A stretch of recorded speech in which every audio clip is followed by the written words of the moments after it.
Sa madilim na gabi sa mga liblib na baryo ng Visayas, sumisibol ang kwento ng manananggal. Isang nilalang na kalahating babae, kalahating halimaw. Sinasabing sa araw, isa siyang ordinaryong babae, tahimik at inosente. Ngunit pagsapit ng hating gabi, tumatakas siya.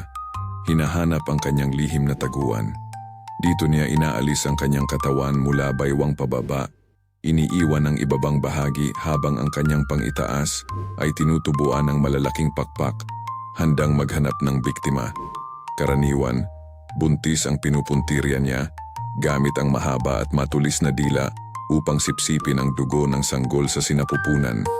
Ayon sa alamat, asin o bawang ang ginagamit ng mga tao para itaboy siya o sirain ang kanyang iniwang katawan upang hindi na siya makabalik. May mga nagsasabing, nag-ugat ang alamat na ito mula sa mga kwento ng nawawalang sanggol at kakaibang tunog sa gabi na nagdulot ng takot sa mga naninirahan sa mga baryo. Hanggang ngayon, kinikilabutan pa rin ng marami tuwing sumisipol ang hangin sa gabi.